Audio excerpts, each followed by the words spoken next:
이렇게 진정으로 대리권을 수여했는지 진정한 대리인인지 확인할 필요가 있다는 거죠. 근데 이러한 대리권을 제한하는 거는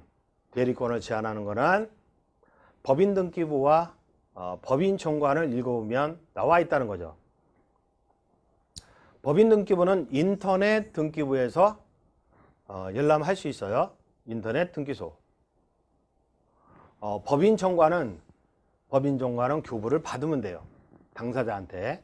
그래서 읽어보는 거죠. 읽어봤을 때 대표이사는 뭐 부동산에 또는 자산에 처분행위 할 때 이사의 과반수 결의에 의한다.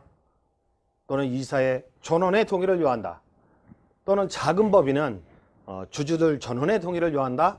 뭐 이런 식의 대표권에 제한을 두고 있는 경우가 있다는 거죠. 따라서 이 제한대로 확인을 해야 된다는 거죠. 그래도 확실한 건 뭐냐면 작은 법인인 경우는 이사의 결의서 또는 주주총회 결의서 이런 것들을 받아야 된다는 거죠. 대표권의 제한이 없어요. 아무리 읽어봐도 대표권의 제한이 없어요. 아무리 읽어봐도. 그러면 이사 3인의 예컨대 결의서 인감이 첨부돼야 되겠죠. 요거는 또 공증이 돼야 됩니다. 그래야 증거 능력이 있어요. 공증하는데 얼마 안 하니까 이런 것들을 집요하게 요구를 해야 된다. 대리권을 확인하기 위해서. 보통은 그 법인 등기부 등본,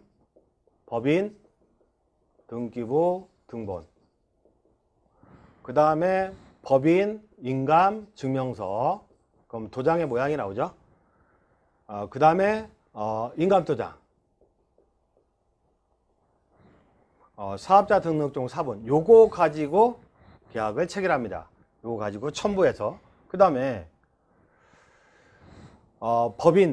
법인의 대표이사 홍길동은 장길산에게 몇 번지, 201번지 소재 부동산의 매매계약과 체결과 관련된 일체 대리권을 수여한다. 그리고 법인도장을 찍는 거죠. 몇 년, 몇 월, 며칠. 그러면 법인인감도장, 법인인감도장 찍혔네. 등기 넘어갈 때 도장 필요하죠. 그 다음에 인감증명서 도장 모양 똑같네. 그리고 이 사람의 신분상, 신분증, 인적 기재사항도 신분증 확인하고. 이렇게 법이 만든 사람, 우리들은 자연인이죠. 자연적으로 생긴 사람인데 법인의 기관 팔다리 수족은 대표자입니다. 근데 대표자가 직접 나온다면 이거 들고 나오면 되는 거고, 직원이 나온다면 이런 위임장을 써서 나오라는 거죠. 위임장을 써서 나와라. 무슨 주식회사 대표이사 누구는 누구누구에게 201번지 소재 몇 번지 토지의 매매에 관한 일체 대리권을 수여한다. 그리고 법인 도장을 찍으면 됩니다. 요게 그 법인의 위임장이 되고요. 그리고 위임장은 매매 목적물, 그 다음에 매매 금액 꼭 써야 돼요. 그 다음에 대리인의 인적사항, 성명과 주민번호 이렇게 써줘야 되는 게 원칙입니다. 제대로 된 위임장이다. 즉 금액까지도 써줘야 된다는 거죠. 자, 그 다음에 그런 일이 많죠. 자기가 진짜 소유자래요. 지가 진짜 소유자래. 그럼 우리가 볼 때는 지가 명의 신탁자죠. 자기가 진짜 소유자라고 말하는 사람이 부동산을 팔아달라 하고 의뢰하는 경우가 있어요.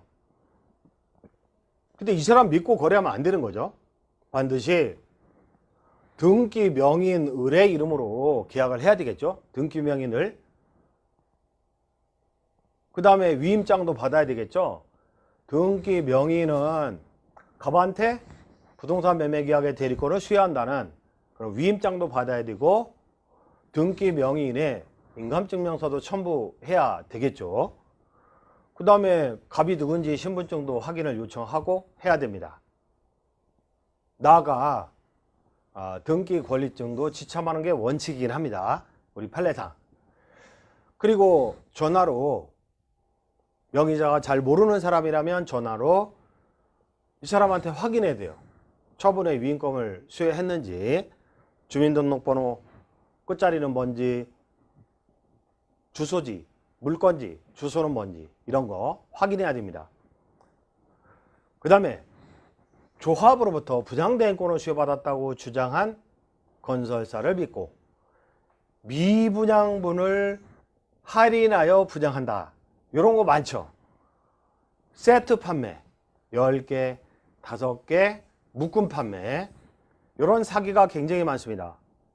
10억짜리고 그럼 50억인데 30억에 판대요. 세트로.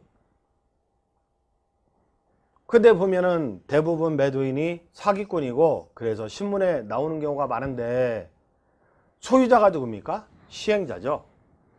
그 다음에 신탁이 되어 있다면 신탁사에게 반드시 이렇게 거래해도 되는지 문의하고 거래해야 된다는 겁니다. 보통 사기꾼들은 선투자 얼마 하면 50억짜리를 세트로 30억에 팔아주겠다. 이런 식으로 집요하게 사기치는 사람도 있는데 아니 교회를 옮겨 다니면서 사기를 치니까 승률이 있더라고요. 그래서 이런 사기꾼들은 연봉이 몇 억씩 되더라고요. 이런 걸 조심해야 된다. 반드시 소유자에게 문의를 해야 된다. 신탁되었다면 신탁사에게. 그 다음에 제가 엄청나게 강조드리고 싶은 건 뭐냐면 종중 땅 거래 안 하는 게 좋다. 교회 부동산 거래 안 하는 게 좋다. 왜냐하면 송사에 휘말린다. 그래도 거래하고 싶어요? 그러면 하고 싶다는 사람하고 공동중개하고 나는 좀 빠질 수 없나? 이렇게 계약서에서. 이런 사례를 굉장히 많이 봤다는 거죠. 그러니까 갑이 종중입니다. 을이 이전 등기를 받은 거죠. 병이 이전 등기를 받은 거죠. 정 이전 등기를 받았다. 뭐 이런 거. 근데 정이 소유권을 상실하는 거를 제가 여러 번 봤어요. 제가 공인중개사 강의를 한 18년 정도 하고 그 다음에 공인중개사 민법 강의를 한 18년 정도 하고 지금은 뭐 여러 가지 사업체를 운영하고 있죠. 뭐 건대에서 건축 강의도 하고 있고. 근데 제가 민법 강의를 오래 하다 보니까 여러 공인중개사님들을 많이 배출을 했죠. 수많은 공인중개사님들을 배출했는데